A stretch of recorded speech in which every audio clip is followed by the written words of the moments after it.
A devoted father watches his once cheerful teenage son grow distant, silent, and transformed.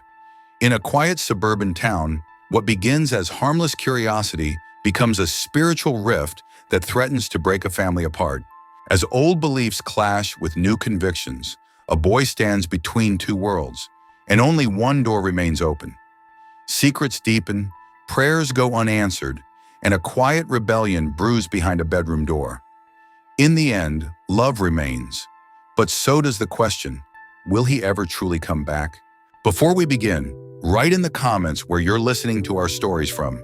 Subscribe to our channel, it's free and you can always change your mind. Enjoy the story. Chapter 1.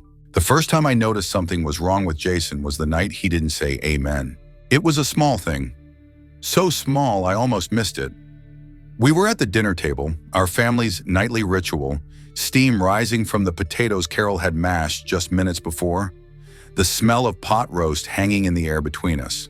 The lights above cast a warm glow across our faces as we bowed our heads, hands clasped tightly, eyes closed in reverence. Carol finished the prayer, her voice soft but certain as it had been for the 15 years of our marriage. The same gentle cadence that had once made me fall in love with her across a church pew. One by one, we all whispered, "Amen." Carol, then me, then Emma with her high, clear voice. Except Jason. His lips didn't move. He just sat there, eyes open, unmoving, like he wasn't with us at all. Like his mind had drifted to some faraway place none of us could reach. The moment passed quickly. Carol reached for the serving spoon. Emma asked for butter. Life continued, but something inside me froze, a small warning bell ringing in the back of my mind. Something felt off, like a picture hanging just slightly crooked on the wall. That was the first crack. The second came a week later, on a bright Sunday morning that promised spring. I was walking down the upstairs hallway, already dressed for church in my blue button-down and freshly pressed slacks, when I passed by Jason's room and heard him whispering. Not English, not anything I recognized. I paused, hand hovering near the doorknob, my breath caught in my throat. It was quiet, intense, rhythmic, like a chant, but unfamiliar, almost foreign in its purpose. The hair on my arm stood up, though I couldn't have explained why. I let it go, telling myself it was part of a school project, something innocent and academic. He had mentioned something about world religions a few weeks back when I'd picked him up from school. The teacher had assigned a comparative religion unit. "It's actually pretty interesting, Dad," he'd said, and I'd nodded, pleased he was engaged in his studies. Maybe he was just exploring, testing the sounds and shapes of something new. That's what teenagers do, right? Explore. But the days that followed only brought more questions, more moments that felt like stones in my shoe. Small but impossible to ignore. Jason stopped coming to church. At first it was headaches that kept him home, his face buried in his pillow when we came to check on him before leaving. "I'll be fine," he'd murmur. "Just need to sleep it off." Then homework became his excuse. Textbook spread across his bed, pencil moving furiously. "Big test tomorrow," he'd say without looking up. "I can't miss this one." Then he didn't bother with excuses at all. He'd sleep in, his door firmly closed, emerging from his room only after we returned home, his hair disheveled, eyes avoiding ours across the lunch table. His laughter, once so quick, so frequent it would bounce off the walls and fill our home with light, vanished. His jokes, his playful teasing with his little sister, the way he'd chase her up the stairs until they both collapsed in giggles, gone. The sound of his guitar, which used to drift under his door on weekend afternoons, fell silent.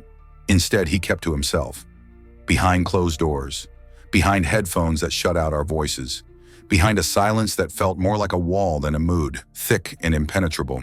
I tried talking to him one evening, knocking softly on his door, then pushing it open when he didn't answer. "Hey, buddy," I said, trying to keep my voice casual. "Everything okay at school?" He was sitting at his desk, a history textbook open in front of him. He didn't turn to face me. "Fine," he said, the word clipped, final. "You seem, I don't know, different lately, quiet." He shrugged. "Just busy. You know you can talk to me, right? About anything?" He nodded, still not looking at me. "I know, Dad," but he didn't. And I left his room feeling like I'd talked to a stranger, Someone wearing my son's face but empty of the spirit I'd known for 15 years. Carol noticed it too. We whispered about it in our bedroom late at night, the darkness making it easier to voice our fears. Teenage years, she said with a weak smile, pouring coffee with more force than necessary the next morning. Her hands trembled slightly, betraying the confidence in her voice. It's probably just a phase. My mother said I barely spoke to her when I was 16. It'll pass. I nodded. But my gut told me it wasn't just teenage angst. There was something deliberate in Jason's withdrawal.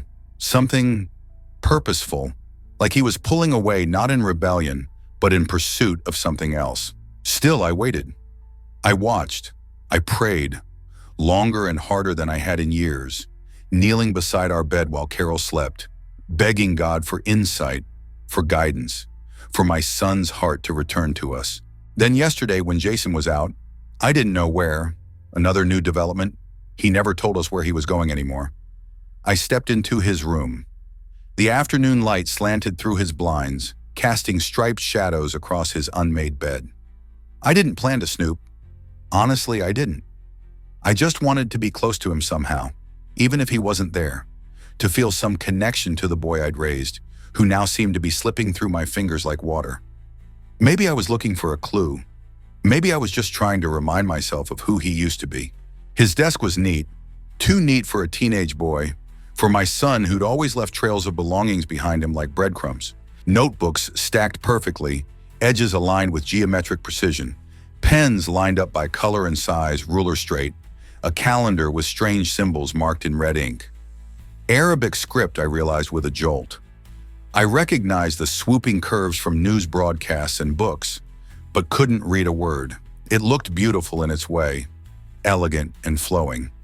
But it also felt foreign, out of place in my son's room, where sports posters and video game guides had once reigned. And on his bookshelf, where his Bible used to sit, the leather-bound one we'd given him for his 13th birthday, his name embossed in gold on the cover, I found it. A Quran. It was wrapped in an old Bible cover, the leather familiar, the title faded from years of handling. A disguise, I realized. He'd been hiding it in plain sight. My hands trembled as I lifted it, feeling the unfamiliar weight.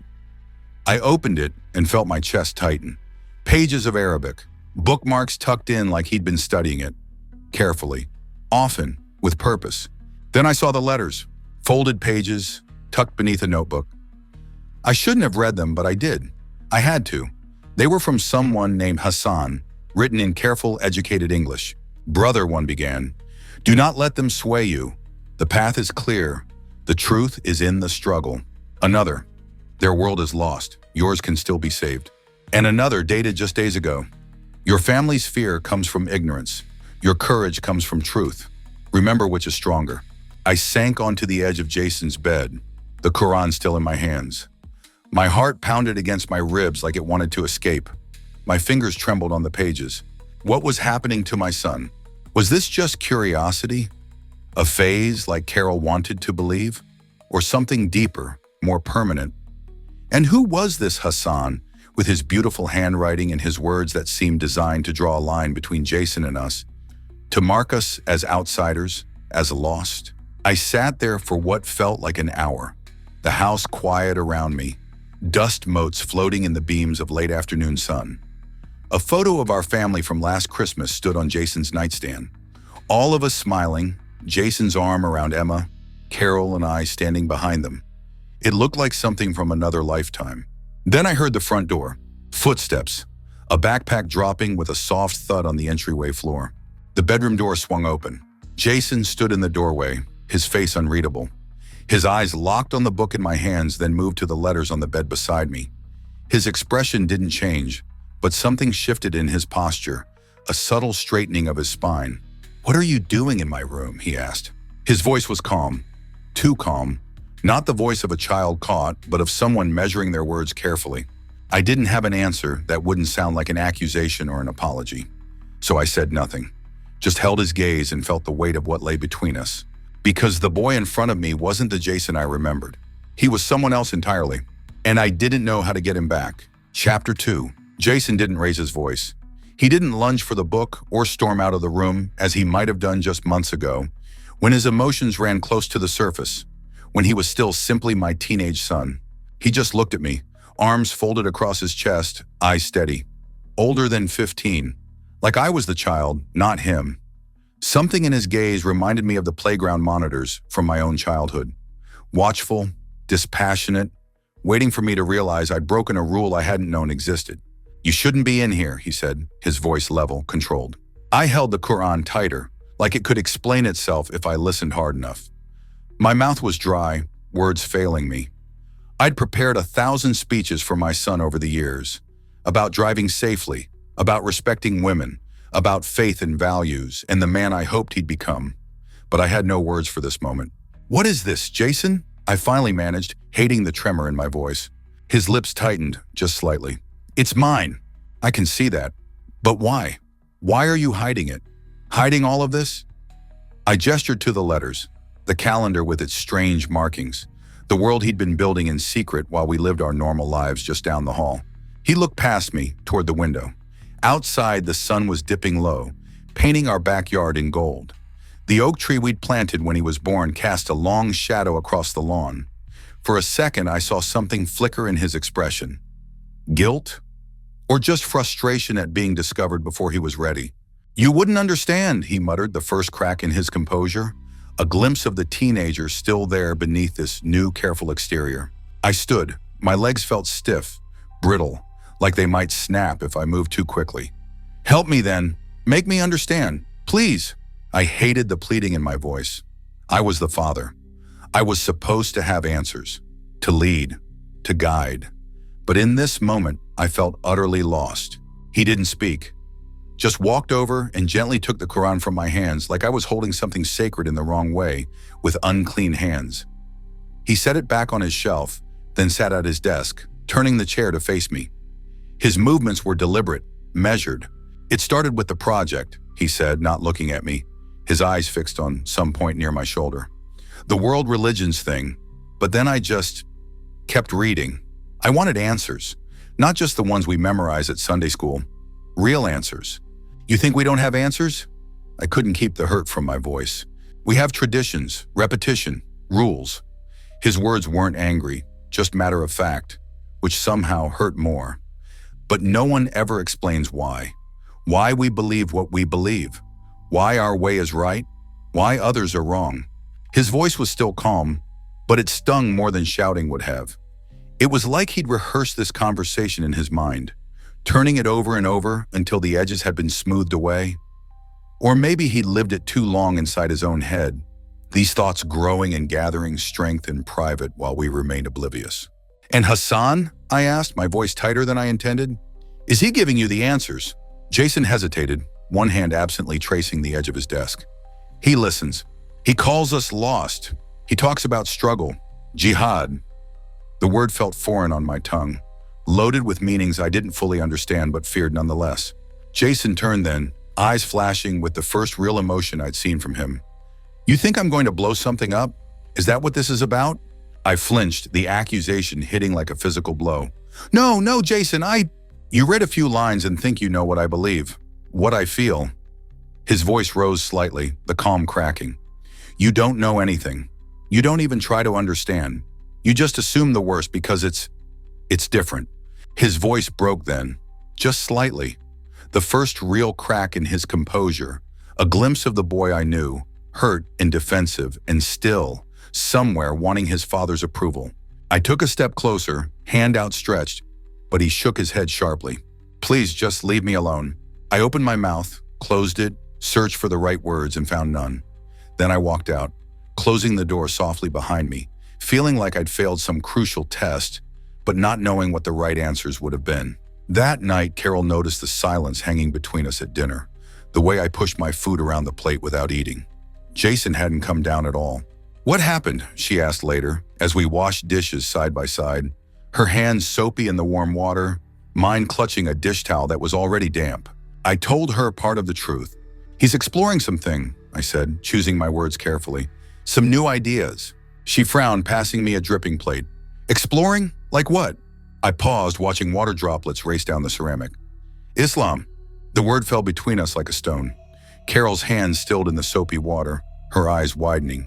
the cup of tea on the counter beside her suddenly too fragile. "Is this a phase?" she whispered, voice small and afraid.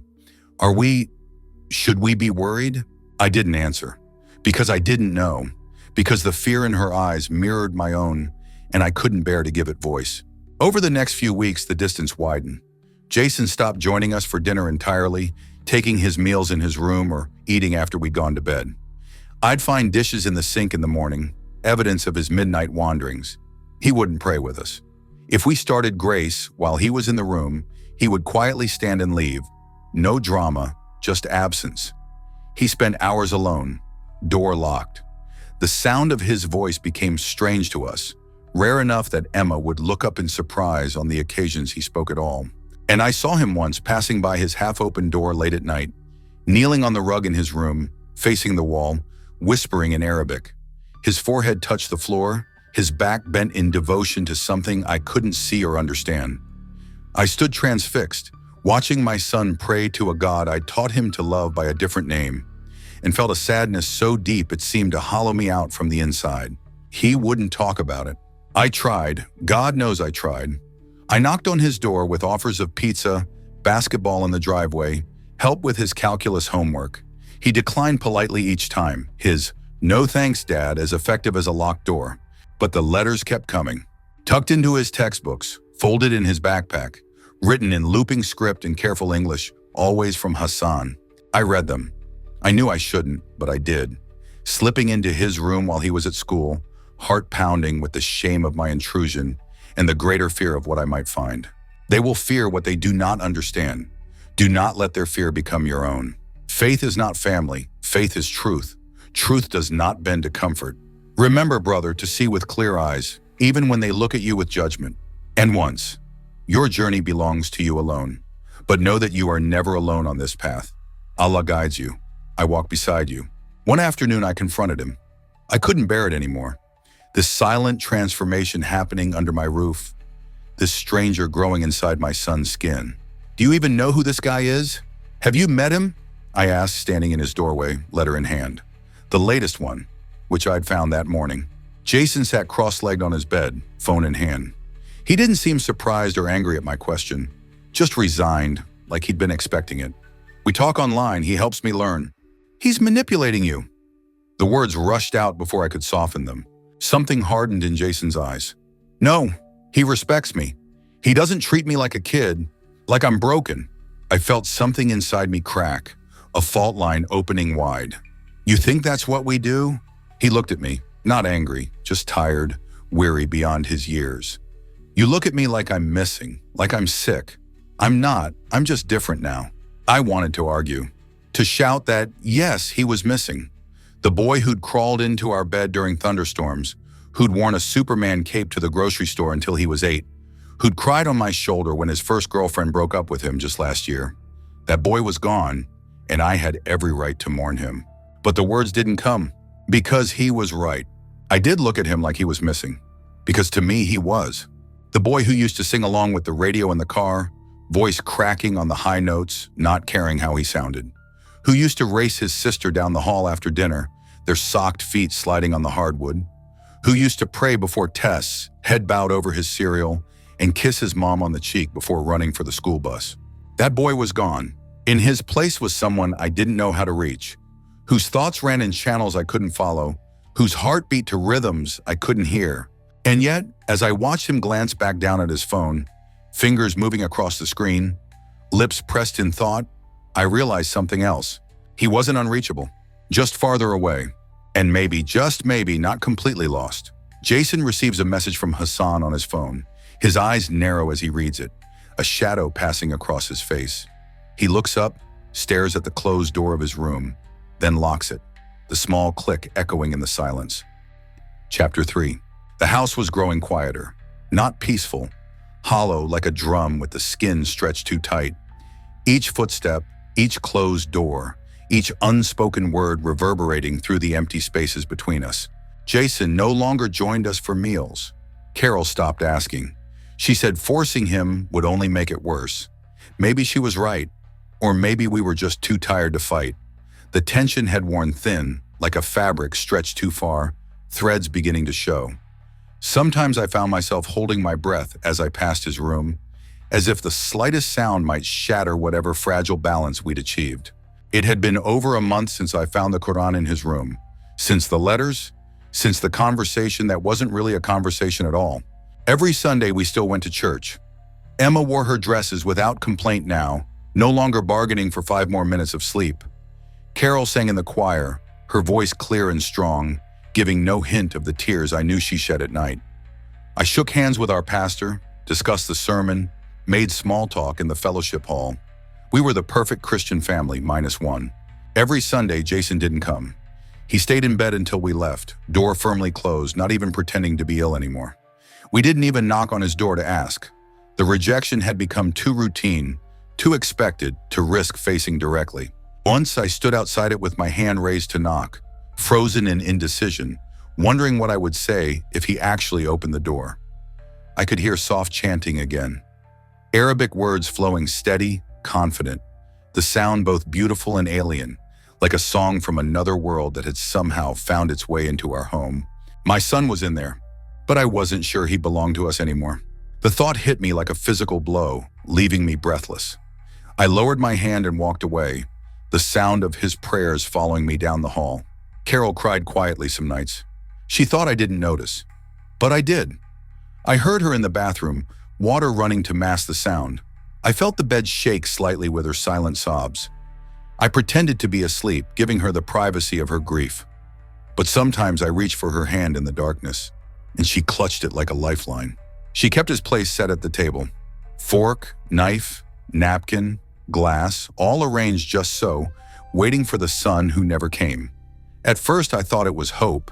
Now I wondered if it was just habit, or perhaps a kind of memorial, a place for the boy we'd lost. His sister Emma started asking fewer questions. At first she wanted to know where Jason went, why he wouldn't help her with homework anymore, why he called her skirt inappropriate when it hit above her knees. She was 12, caught between childhood and something else, and her brother had always been her guide, her protector, her first friend. Now, she just avoided him. She walked quickly past his room. She stopped playing her music loud.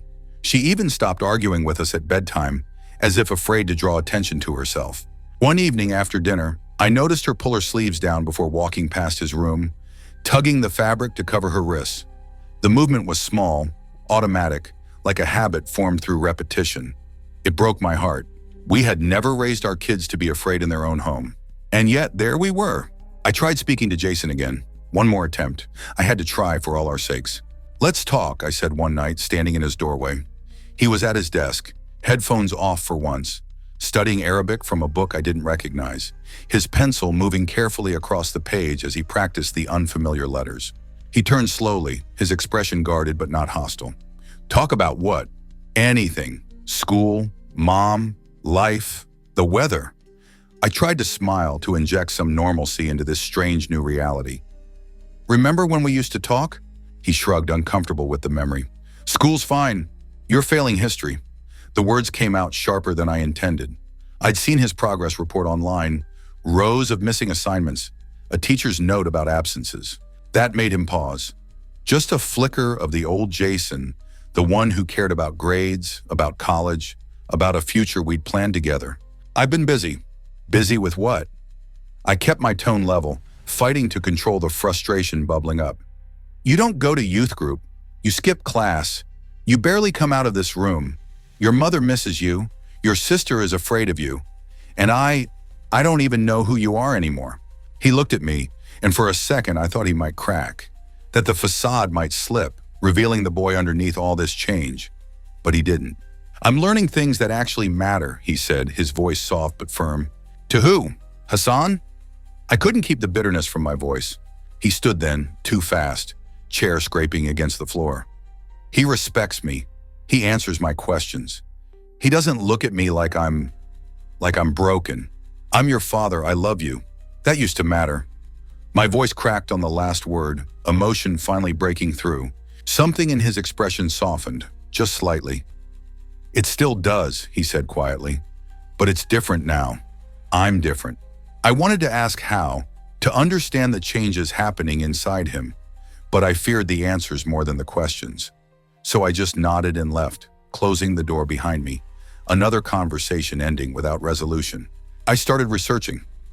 Late nights in front of the computer, after Carol had gone to bed, scrolling forums, articles, testimonies. I wasn't looking for horror stories. I wasn't looking to demonize Islam. I had always taught my children to respect other faiths, other cultures. I just wanted to understand. I was looking for my son.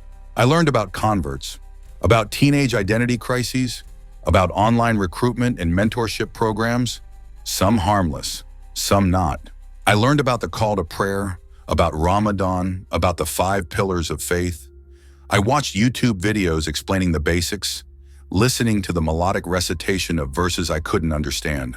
I learned that faith can be beautiful, and it can be weaponized. And still, I didn't have answers. Weeks passed, each day blending into the next in a blur of silent meals and closed doors. Spring bloomed outside our windows, but inside it felt like winter lingered, cold and unyielding. Jason shaved his head, not completely, but the sides were short, the top trimmed neatly.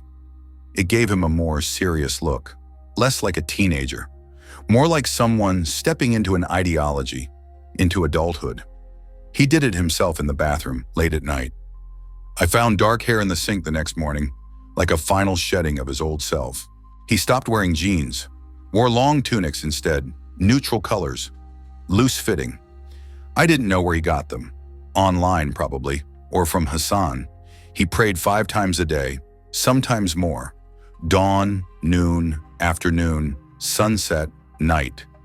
His ritual became the metronome by which our household unconsciously measured time, and he stopped responding to our voices unless we called him by name. If I said, "Could you pass the salt?" At dinner, he wouldn't move. But if I said, "Jason, could you pass the salt?" he would comply. It was subtle, deliberate, as if he were training us to acknowledge him properly, to recognize his presence rather than assume it. At first, he ignored Carol when she asked him to set the table or help with dishes. Then he started correcting her about ingredients in the food, about how women should speak, about modest dress. "Mom," he said one evening, as she reached for a bowl on a high shelf, her shirt riding up slightly, "you should wear longer tops." Carol froze, arms still extended, face flushing. Then she lowered her arm and tugged her shirt down without a word. He was never loud, but firm, detached, cold, like he was reciting rules from a manual rather than talking to the woman who had nursed him through fevers and celebrated every milestone. He called the cross above our kitchen doorway a symbol of idolatry one morning at breakfast, his voice clinical, almost bored. "We're not supposed to worship objects." "It's not worship," I argued, feeling my face grow hot. "It's a reminder of sacrifice, of love." He just shook his head and left the room. Carol took it down when he wasn't home. I found it in the drawer 2 days later, wrapped in a dishcloth like something shameful. I didn't put it back. I couldn't bear to see it come down again. Then came the phone call. It was from the school. I was at work, staring at a spreadsheet that seemed suddenly meaningless when my cell phone rang. The assistant principal's voice was carefully neutral. Jason had skipped classes again. 5 full days this time. Not just an hour here or there, but entire days. They'd seen him near the library downtown, always alone. One teacher thought he was handing out pamphlets. Another said he was just reading. Either way, he wasn't where he was supposed to be. "We're concerned," the voice said. "This is unlike Jason. He's always been such a good student." I thanked her, promised to address it, hung up, sat in my office chair for a long time, staring at nothing. Carol wanted to confront him that night. Her patience had worn thin, frayed by weeks of walking on eggshells in our own home. "This has gone on long enough," she said, voice shaking. "He's throwing his future away." "For what?" I said I'd do it. She had taken enough of the burden these past weeks, trying to hold our family together while I researched and worried and hoped for a miracle that never came. I knocked on his door. No answer. I opened it. Jason was standing near his window, hands clasped behind his back, staring out at the darkening sky. On his desk were printouts, pages from Islamic websites, Quranic verses, a map of the Middle East with certain areas circled in red. I saw something else too, a folded paper with English notes on one side, Arabic on the other. A study guide, perhaps, or a letter. He turned when I stepped in, unsurprised by my presence. Maybe he'd heard me coming, Maybe he'd been expecting me. "You skipped school," I said. He didn't deny it, didn't offer excuses, just met my gaze steadily. "What are you doing, Jason?" "I'm preparing." The word sent a chill through me. "For what?" He didn't answer, just looked back toward the window where the first stars were beginning to appear in the twilight sky. "Talk to me, son." I moved closer, wanting to reach out, but afraid he'd pull away. "Whatever this is, we can figure it out together. That's what family does." "You wouldn't understand." "Try me." My voice was raw, pleading. "I've been reading, learning. I'm trying, Jason. I'm really trying." He stared at me, surprise flickering briefly across his features. Then something else. Respect, maybe, or skepticism. "You think I'm being brainwashed. But what if this is the first time I'm actually thinking clearly? What if everything before was the illusion?" I walked to the desk, picked up the folded paper. My eyes scanned the English side. "One day you will have to choose between the world you were born into and the truth you discovered." I looked up, my heart like lead in my chest. "Are you planning to leave?" He hesitated, the question seemingly catching him off guard. "Not yet." That word "yet," it hung in the air between us, heavy with promise or threat. I couldn't tell which. "Jason, we love you. Nothing will change that. But we are your family. We raised you. We've prayed with you, laughed with you, held you when you cried. You raised me with answers you never questioned yourself." That silenced me, because there was truth in it. I had taught him what my parents had taught me, what the church had taught all of us. I had never really questioned, never really doubted. Faith had come easily to me, a comfortable inheritance. He stepped forward, calmer now. "I'm not angry at you, Dad. I know you did your best, but I'm not yours to keep. I need to find my own truth." "You think the truth can't exist here?" I asked, gesturing to the house around us, to the home we'd built. "In this family?" He shook his head slowly. "I don't think it does." There was no malice in his voice, just certainty. And that was what frightened me most. Then he turned back to the window, a clear dismissal. I left the room without saying another word. That night, I sat on the back porch, staring at the trees silhouetted against the night sky. The air was cool, carrying the scent of spring flowers and fresh-cut grass from the neighbor's yard. Normal smells. Normal night. Normal world, spinning on as if nothing was wrong. Carol came out and handed me a blanket. She sat beside me, her shoulder against mine, warm and solid. We sat in silence until I finally spoke. "He said he's preparing." "For what?" "I don't know, but I don't like what's happening." I wrapped the blanket tighter around us both, as if it could shield us from what was coming. "We're losing him." I shook my head. "Not yet." But even as I said it, I wondered if that was true, or if we had already lost him, long before I found that book in his room. Later that night, Jason quietly slips out of the house. The porch light flickers, casting shifting shadows across the front lawn. His backpack is slung over one shoulder, heavy with something I can't see. The street is empty as he disappears down the sidewalk, his figure growing smaller until he's swallowed by darkness. And I stand at the window watching him go, wondering if he'll come back. Enjoying our stories? Don't forget to hit that subscribe button so you won't miss any of our upcoming content. Now let's get back to our story. Chapter 4. The night Jason slipped out, I didn't know it until morning. I slept restlessly, dreams tangled with worries, waking every hour to check the glowing numbers on my bedside clock. But I never thought to check his room. Some part of me still believed in boundaries, in privacy, in the basic trust that had always been the foundation of our family. Or perhaps I was simply afraid of what I might find. Carol was already in the kitchen when I came down, still in her robe, hair uncombed. She looked up as I entered, face pale, eyes red-rimmed. "He's not here." Those 3 words sent ice through my veins. I ran upstairs, taking the steps 2 at a time, heart hammering against my ribs. I checked his bed, sheets rumpled but cold, pillow bearing the faint indentation of his head. His phone, gone. Shoes missing from the rack by the door. His backpack nowhere to be seen. The window was closed but unlocked, a small detail that seemed suddenly significant. Panic rose fast, a tide of fear washing over me. I tried to think logically, to piece together a timeline. When had I last seen him? Heard his voice? Was it dinner yesterday, when he'd silently passed the salt without meeting our eyes? Or later, the soft creak of his door as I passed in the hallway before bed. I called his school. He hadn't shown up. Again. I phoned his few remaining friends, the ones he'd grown distant from in recent months. No one had seen him. I scrolled frantically through my contacts, looking for numbers I didn't even know if I had. I found myself typing Hassan's name into my Google search bar before I stopped myself. Who was I going to call? What would I even say? Hello, my son has been radicalized and now he's missing. The words sounded hysterical, even in my head, catastrophizing in a way that felt both justified and shameful.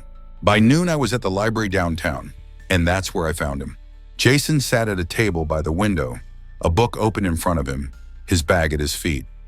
Sunlight slanted across his face, highlighting the new angles of his features, the adult-like solemnity that had replaced his boyish expressions.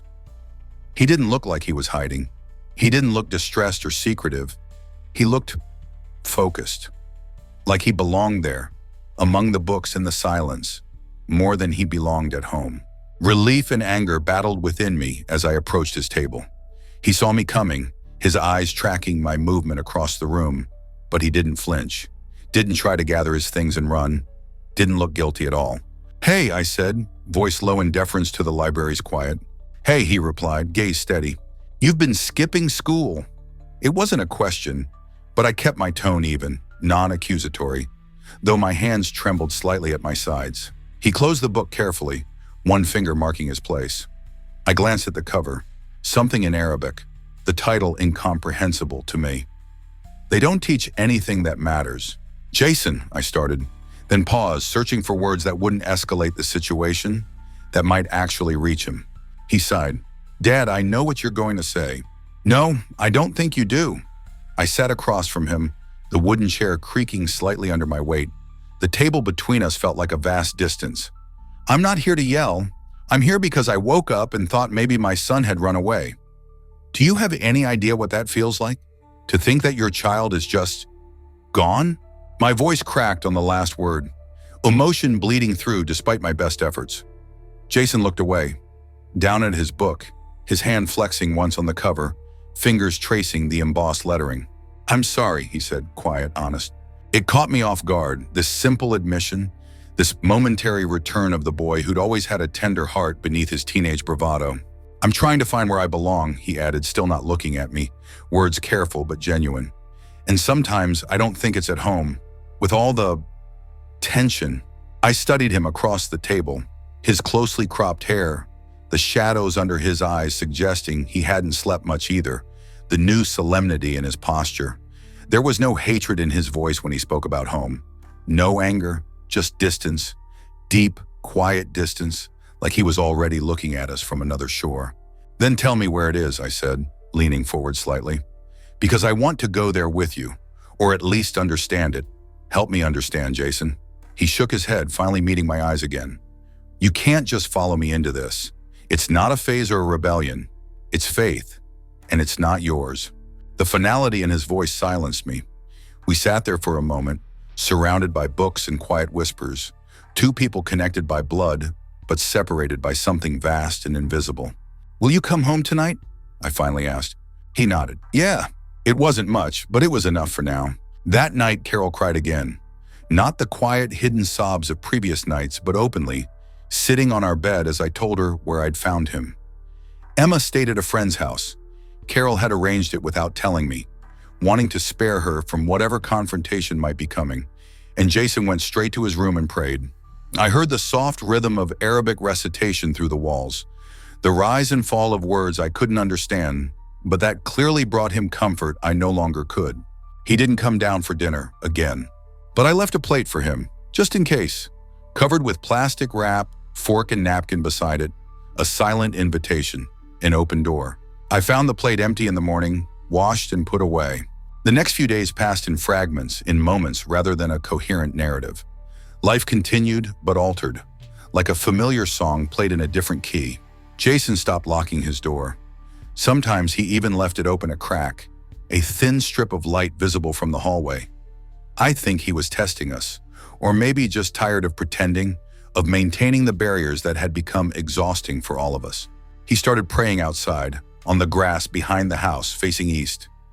Kneeling, standing, bowing, following a choreography I didn't understand, but could see was meaningful to him. Neighbors began to notice.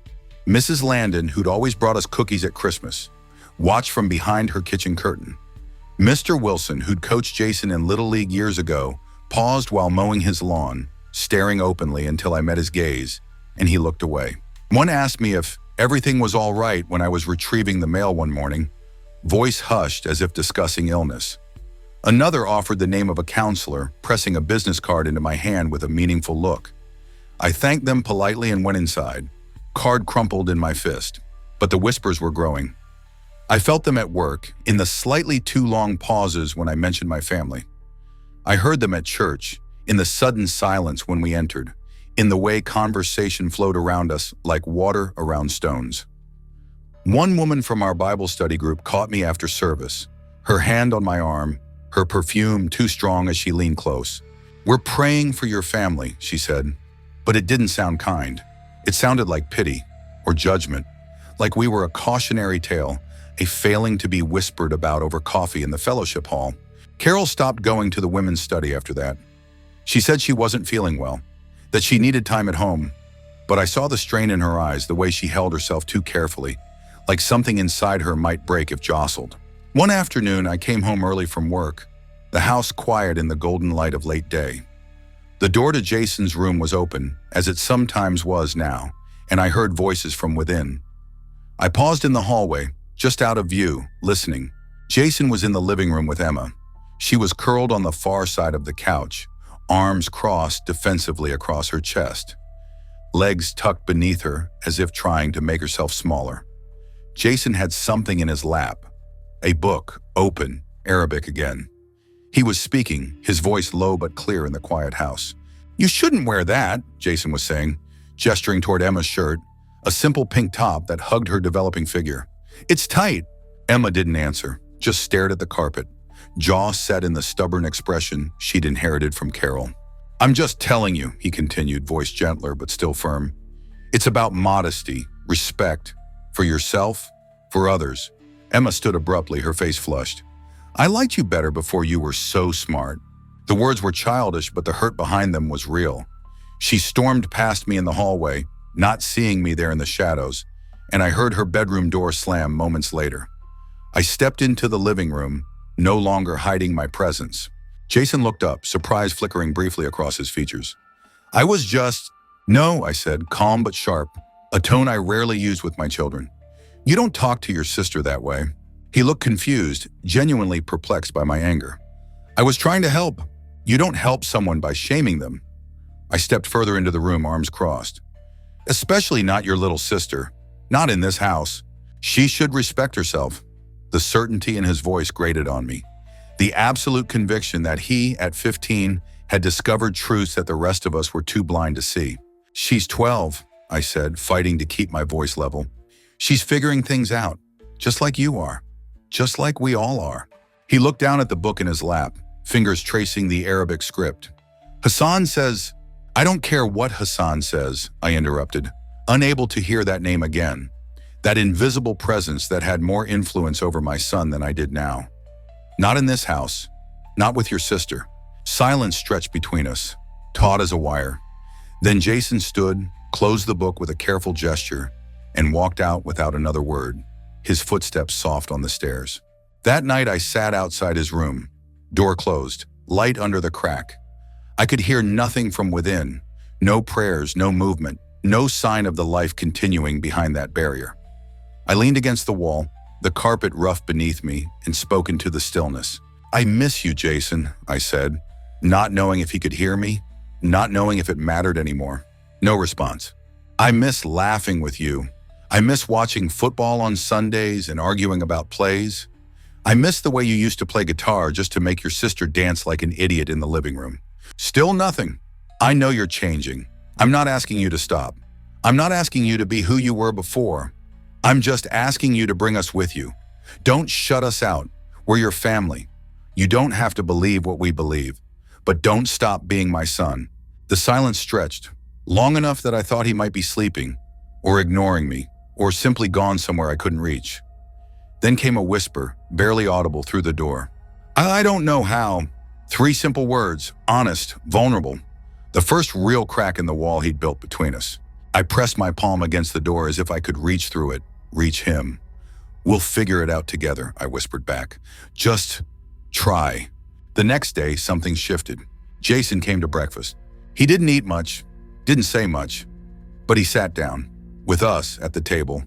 Toast on his plate, orange juice in his glass. Present. Carol tried not to cry. I saw her blink rapidly, saw her hands tremble slightly as she passed the butter. Emma said nothing, eyes on her cereal, but she didn't leave the table. I passed him the orange juice. He took it with a quiet thanks. That was enough. Later that week, he came to dinner. Actually came when Carol called. Sat in his usual seat like he'd never been gone. Then he helped clean up, gathering plates, rinsing them in the sink while Emma dried. They didn't speak, but they moved around each other in the familiar choreography of siblings who have shared space all their lives. Then one night I found him in his room, sitting cross-legged on his bed, his old Bible open beside the Quran, both books illuminated by his desk lamp. His fingers moved across the pages of both texts, back and forth, comparing, searching. "Just comparing," he said when he noticed me in the doorway, his voice neutral. "Looking at the stories that appear in both." I nodded. "Abraham," I said. "Moses, Jesus." A flicker of surprise crossed his face, quickly hidden.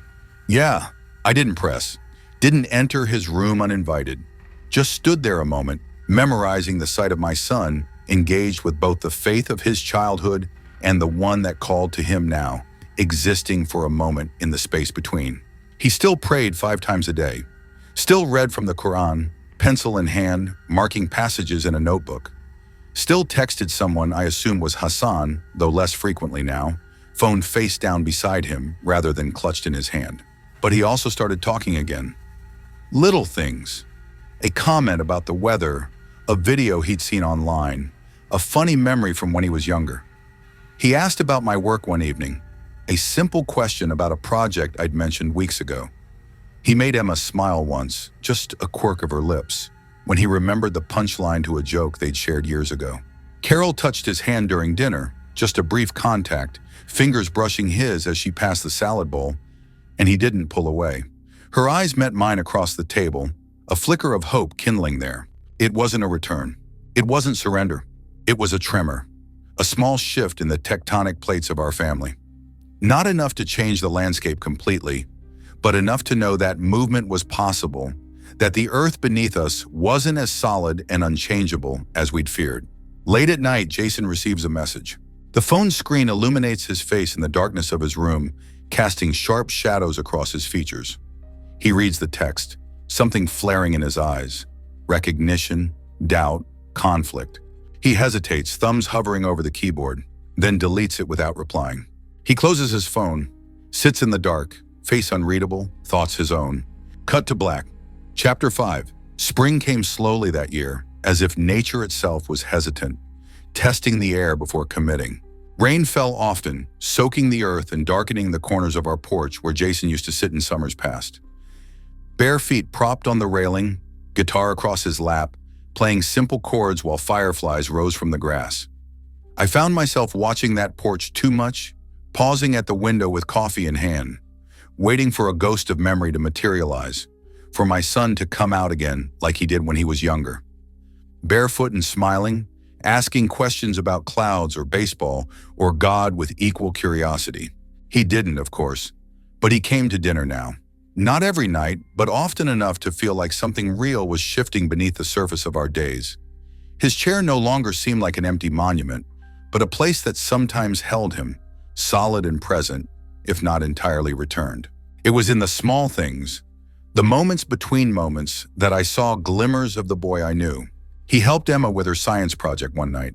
Nothing fancy, just staying up late gluing photos of plant cells to a poster board, labeling parts with his neater handwriting. She didn't look at him when he worked beside her, head bent over the kitchen table, but she didn't leave the room either. Their elbows occasionally brushed and neither pulled away. A tiny peace treaty enacted in silence. He laughed once, really laughed, sudden and unguarded, when Carol burned the bread and cursed under her breath, a rare lapse from my usually proper wife.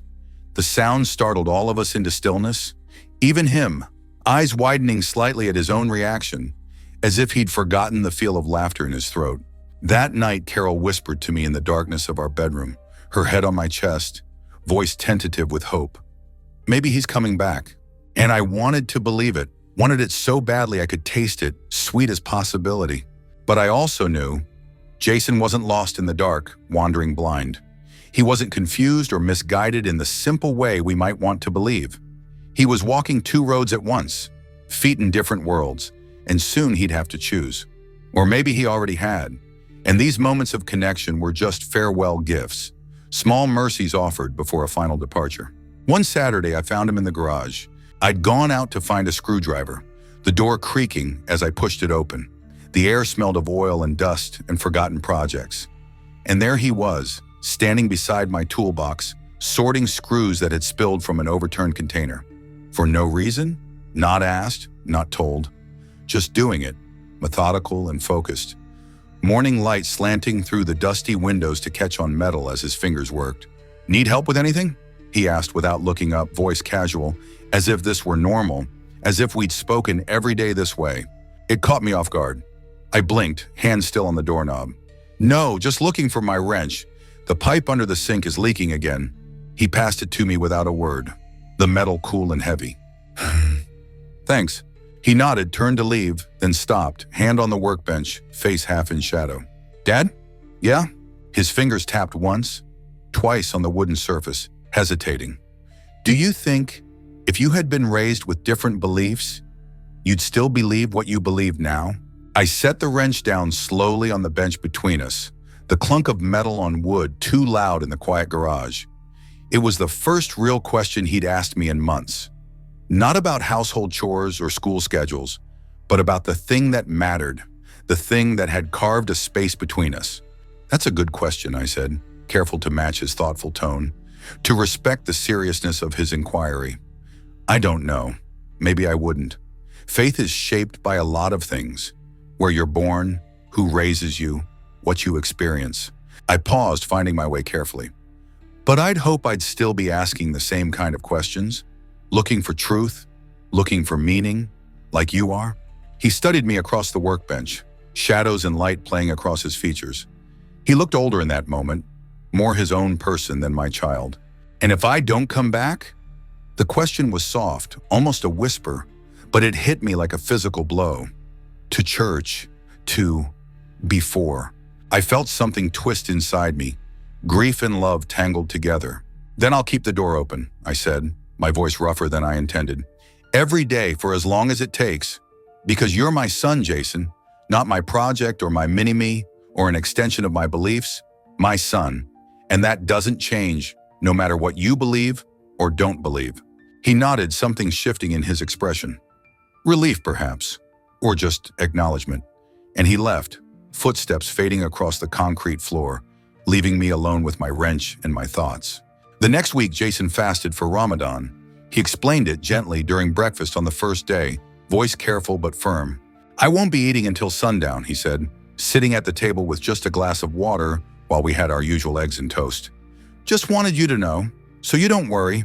Carol nodded, lips thin, eyes flicking to his empty plate and back to her own. Emma looked down, pushing her scrambled eggs into a yellow mountain with her fork. I just said, all right. He didn't ask us to change our routine. Didn't preach about why he was fasting or what it meant spiritually. Didn't make us feel guilty for eating in front of him. Just quietly observed his practice in our midst, neither hiding nor imposing. That night, I saw him sitting in his room, a single date and a glass of water on his desk, illuminated by the soft glow of his lamp. He broke his fast alone, a small ritual in the privacy of his space, saying words I couldn't hear before taking that first small bite. I stood in the hall watching through the half-open door. I wanted to join him, say something, anything, ask about his day, about how he felt, about what the hunger meant to him spiritually. But the words wouldn't come. The distance still felt too great, the bridge between us too fragile for such weight. So I just watched, a witness to my son's devotion, to his journey taking place under my roof but beyond my reach. Then came the visit. Hassan. A car I didn't recognize pulled into the driveway on a warm Sunday afternoon. An older blue sedan, modest and well-kept. Jason, who had been reading on the porch steps, closed his book and stood, walking to the car like he knew the exact time it would arrive. I followed him out, anxiety and curiosity propelling me forward. The man who stepped out was in his 20s, perhaps 25 or 26. Sharp beard, neatly trimmed, clean clothes, jeans and a button-down shirt, nothing outlandish or foreign, calm eyes that assessed me briefly before settling on Jason with what looked like genuine warmth. "Mr. Caldwell?" he asked, extending his hand, his grip firm but not challenging when I took it. Yes, I'm Hassan. Jason invited me for tea." Tea. Like this was something normal. Like this wasn't the invisible force that had been reshaping my son from the inside out. The name that had appeared in letters and text messages like a summons from another world. Jason looked at me carefully, reading my reaction. "I just wanted you to meet him," he said, voice quiet but steady. "To see, I don't know, that he's real, that he's just a person." I said nothing, but I stepped aside, gesturing toward the house. An invitation of sorts, or at least not a refusal. They sat in the kitchen. Carol stayed upstairs after a brief, tense introduction, unable or unwilling to sit across from this stranger who claimed such influence over our son. Emma vanished into her room without a word. I poured the tea, the ritual giving my hands something to do while my mind raced. Hassan spoke softly, his voice educated, his English perfect. He talked about faith, about identity, about purpose. He mentioned his own conversion 5 years ago, his studies, his work as a software engineer. He never once said anything extreme. Never once suggested Jason should leave his family or reject his past entirely. But everything he said felt like a stone quietly lowering into a river, changing the current in subtle, inevitable ways. "I don't want to take Jason away from you," he said directly at one point, meeting my eyes over his teacup. "I want him to be stronger, wiser, faithful, wherever that path leads." I wanted to dislike him, to find the fanatic, the manipulator, the threat. But he was none of those things, or at least not in any way I could clearly identify. He was just a man, thoughtful and calm, who shared a faith with my son that I did not. After an hour, he left, shaking my hand again at the door, thanking me for the hospitality. Jason looked at me in the silence that followed, waiting. I met his eyes. "Do you trust him?" "Yes," no hesitation. "Then I'll trust that you'll know when not to." It was all I could offer. Not approval, not yet, but a fragile trust in my son's judgment. In his ability to find his way through this landscape I couldn't navigate for him. A small smile flickered across his face. Recognition, perhaps, of the concession it had cost me. Days passed, then a week. Then Jason stopped showing up to dinner again.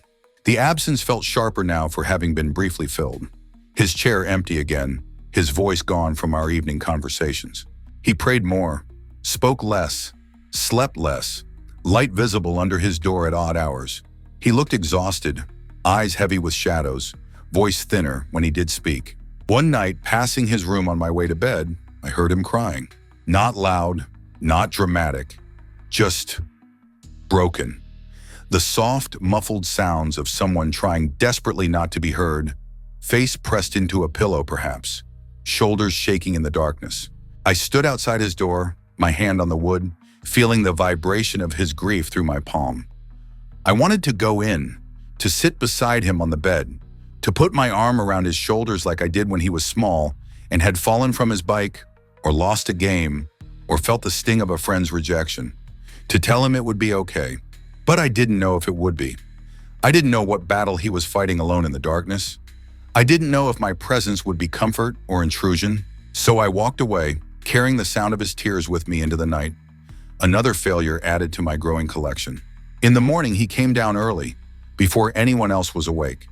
I was in the kitchen making coffee when he appeared in the doorway, dressed, keys in hand.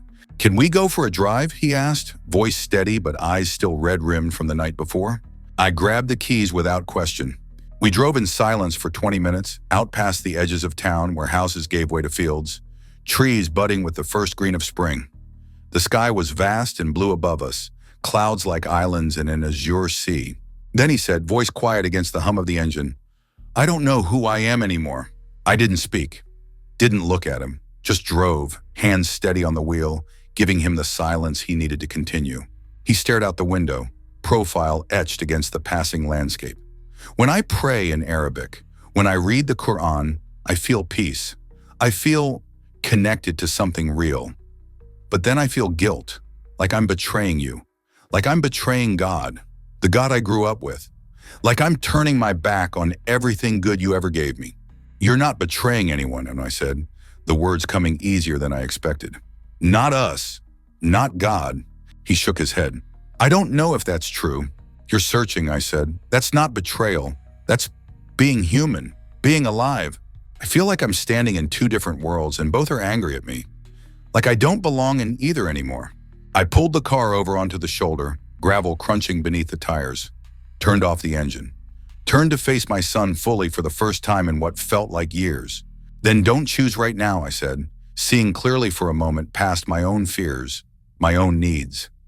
Just be here, with us, with yourself, with the questions. You don't have to have it all figured out at 15, Jason. One step at a time. He looked at me, tears gathering again in his eyes, voice barely audible. But what if I choose wrong? What if I'm already wrong? Then I'll be here, I said, reaching across the space between us to squeeze his shoulder gently. Waiting, no matter what. And if you find you've taken a wrong turn, you can always choose again. That's what life is. A series of choices, not just one big decision. He nodded slowly, not entirely convinced, but perhaps a little comforted. We sat there for a while longer, the silence between us different now. Not a barrier, but a shared space. That night, Jason came to dinner. He didn't eat much, picking at his food, eyes downcast. But he prayed with us. He said grace, his own way, a mix of the familiar and the new. Words I recognized from my own childhood prayers, interspersed with phrases that sounded different, that spoke of mercy and companionship and paths made straight. We didn't interrupt, didn't exchange glances, just bowed our heads and let him find his way through the words. Emma reached across the table when he finished and held his hand, her small fingers twining with his. A child's gesture of forgiveness, simple and profound. Carol smiled just barely, eyes bright with unshed tears. And for the first time in a long time, it felt like a family again. Not the same family we had been. That was gone, transformed by forces we were only beginning to understand, but a family nonetheless. Broken and healing, different and the same. Finding our way back to each other through unfamiliar terrain. Later that night, Jason sits alone in the backyard, legs crossed on the damp grass. His Quran on one side, his Bible on the other.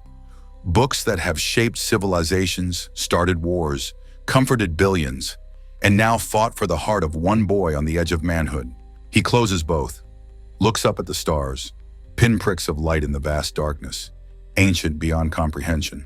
His phone buzzes in his pocket, a new message. From Hassan, perhaps, or someone else calling him toward a different future. He doesn't look at it, not yet.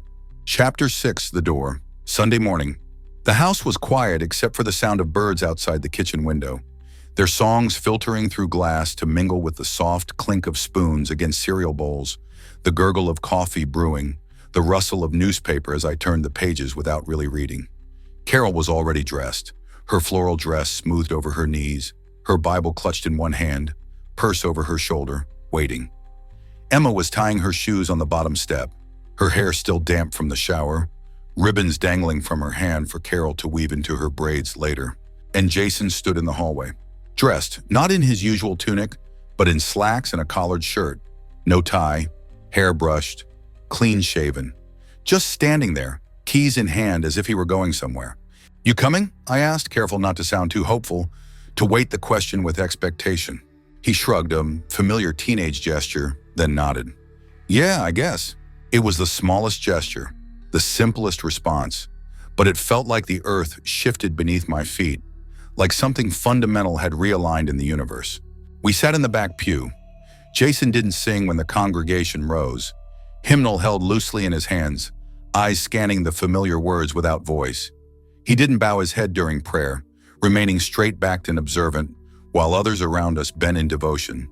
But he sat between us, Carol on one side, Emma on the other, present in a way he hadn't been for months. The sermon was about forgiveness, about the prodigal son, about journeys away and back. I wondered if the pastor had chosen it specifically, if word had somehow reached him that Jason might be attending. Or perhaps it was just coincidence, or providence, if you believed in such things. When it ended and the congregation stood to leave, filing into the aisle with handshakes and embraces and weekly catch-ups, Jason didn't rush out. He waited, standing slightly apart but still with us, nodding politely when old Sunday school teachers and parents of childhood friends greeted him with surprise and warmth. Then walked beside us to the car, his stride matching mine, hands in his pockets. Carol didn't say anything until we got home. The door closed behind us. Sunday shoes kicked off in the entryway. And even then, all she said was, "Thank you for coming." Simple, sincere, no pressure for repetition or commitment. Jason nodded, hand on the banister, halfway up the stairs already. It felt familiar. That was all, but it was enough. A recognition of shared history, of the foundation that remained even as new structures were built upon it. Later that week, I passed by his room and saw the Quran and the Bible on his desk, side by side, not one hidden in the other's cover, not one elevated above the other, but parallel texts. Between them lay a notebook, open to a page filled with his careful handwriting, columns of notes comparing passages, tracking shared stories and differing interpretations. Jason was lying on his bed, headphones in, eyes closed, foot tapping slightly to a rhythm I couldn't hear. I didn't go in. Just stood there a moment, taking in the scene. My son in this room he'd inhabited since childhood, surrounded by relics of both his past and his uncertain future. Pokemon posters still on the walls, alongside the new calendar with its Arabic notations. Soccer trophies on the shelf beside books on Islamic theology. The window was open. The air smelled like spring, like possibility, like growth. That Friday, he joined me in the garage. I was changing the oil on the car, knuckles scraped and greasy, when he appeared beside me, wordlessly handing me tools before I could ask, remembering the sequence from years of watching, of helping. We talked about nothing important, just tools and squeaky brakes, and how terrible our football team had been last season, and how maybe next year things would be different, with the new quarterback and all. But I caught him watching me, in quick glances when he thought I wasn't looking, like he was trying to remember who I was, or who he had been, or perhaps just memorizing this moment, storing it away like something precious. One night near the end of the month, he came downstairs with his phone in his hand. I was alone in the living room, the television on low, some mindless comedy I wasn't really watching. Carol had gone to bed early with a headache. Emma was at a friend's sleepover, the house unusually quiet without her endless questions and boundless energy. Jason stood in the doorway, silhouetted against the hallway light, looking at me for a long time. Then he crossed the room and handed me the phone. An open message thread with Hassan. The most recent message read, "You know where you belong. You've already chosen. Don't look back. Your new brothers await." I looked at Jason, my heart beating too fast against my ribs. He looked tired, deep down tired, the kind sleep doesn't cure. "I don't know what I want anymore," he said, sitting heavily on the couch beside me. "I thought I'd found answers. I thought I knew what was true. But now I feel like both sides want all of me. Hassan wants me to commit completely, to see you all as lost, as people to either convert or leave behind.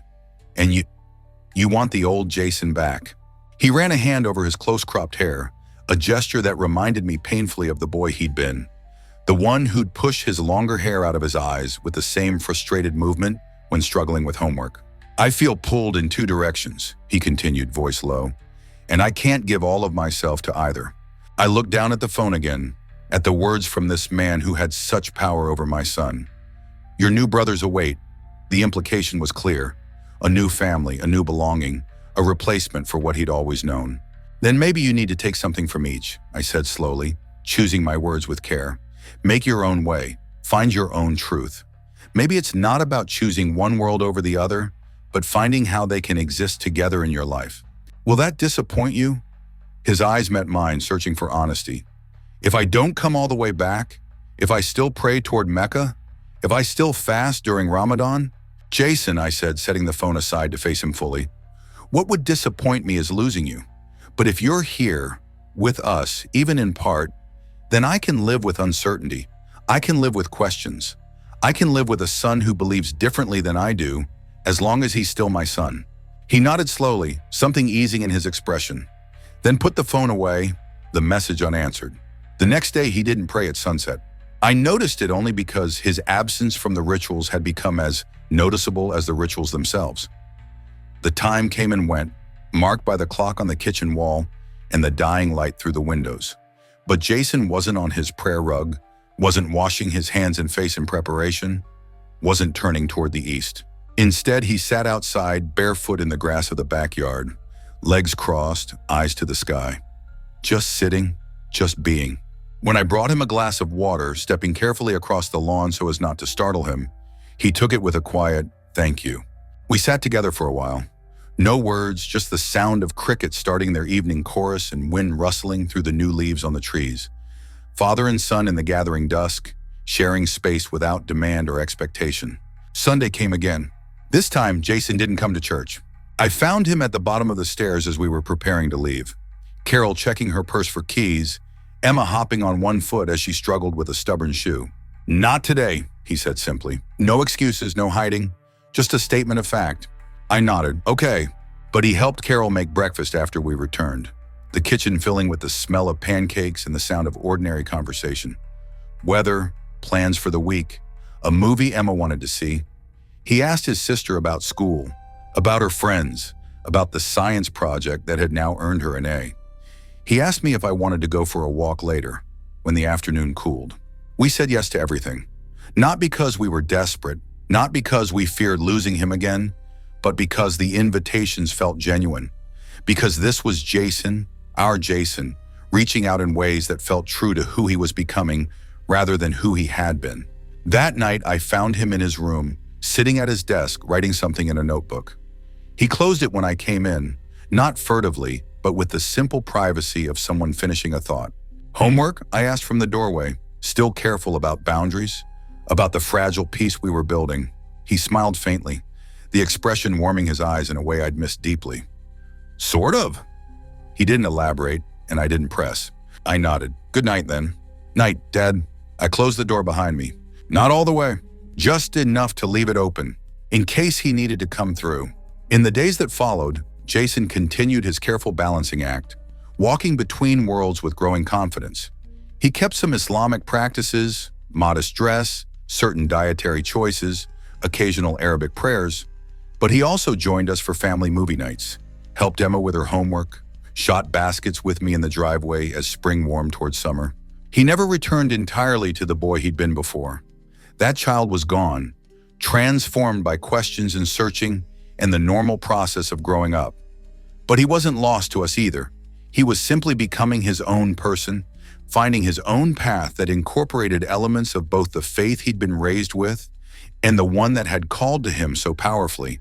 Sometimes I saw him reading his Bible, the familiar leather cover worn at the corners from years of use. Sometimes I heard him whispering in Arabic, the melodic sounds drifting from his partially open door. Sometimes he mentioned Hassan, though the mentions grew less frequent as weeks passed, as if that influence was receding like a tide going out. Carol worried still. I caught her watching him sometimes, her eyes troubled, questions she didn't voice hovering in the air between them. But she tried. She learned to cook dishes without pork. She asked about his studies, both academic and spiritual. She hugged him one morning before school, a quick embrace he didn't pull away from. Emma adapted with the resilience of childhood, accepting the new normal with greater ease than either of us. "Jason's weird now," she told a friend on the phone one evening, matter-of-factly, without judgment. "But he's still Jason." And that was it, really. He was still Jason. Changed, growing, questioning, but still our son, still part of the fabric of our family, a thread we weren't willing to lose, even if its color had changed. One evening, as summer approached, I found a notebook on the kitchen table. Jason's handwriting filled the pages. Part journal, part philosophical exploration, part prayer. I shouldn't have read it, but I did, just a few lines, just enough to see my son wrestling honestly with the biggest questions of existence. Maybe God is bigger than any book, he'd written. Maybe the truth is too vast for any single tradition to contain. Maybe faith isn't about certainty, but about the search itself. I closed the notebook and left it where I'd found it. But I carried those words with me, a new understanding of my son's journey, and perhaps the beginning of my own. Jason never fully returned to the Christianity of his childhood, but he never fully embraced the Islam that had called to him either. Instead, he created something uniquely his own, a personal faith built on elements of both traditions, on questions and study and his own direct experience of the divine. It wasn't the path I would have chosen for him. It wasn't the easy answer we might have hoped for. But it was honest, it was real, and most importantly, it kept him connected to us, to his family, to his roots, even as he grew in new directions. The door remained open, and he walked through it again and again, sometimes leaving, sometimes returning, but always knowing the way home. In time, we learned that faith isn't about certainty. It isn't about having all the answers. It's about the questions we ask, the search we undertake, and the love that remains constant through it all. Faith, like family, evolves. It changes, it grows. But at its core, when it's real, it endures. Like our love for Jason, like his for us, that never changed at all. 5 years later, I stand in the doorway of Jason's old room, now transformed into a guest bedroom, but still holding echoes of the boy who once lived here. Trophies still line one shelf. A few posters remain on the walls. His guitar leans in one corner, strings replaced last time he visited from college. The crisis that once seemed all-consuming has faded into memory, one chapter in a family's ongoing story. Jason studies philosophy now at a university 3 hours away. His faith remains uniquely his own, neither fully Christian nor fully Muslim, but thoughtful, genuine, evolving. He still prays in both English and Arabic. He still questions. He still searches. But he comes home for holidays, calls his mother weekly, sends Emma care packages at her college across the state, returns to us again and again, to the family that held space for his journey even when we didn't understand it. And I've learned something in these years. Sometimes the deepest act of faith isn't holding tightly to certainty, but opening your hands to questions. Sometimes the greatest love isn't demanding someone remain the same, but giving them room to become who they're meant to be. Jason taught me that. My son, different than I expected, better than I imagined, walking his own path, but never forgetting the way home. Wow, what a story! And there is more coming. Don't forget to subscribe to not miss a new stories.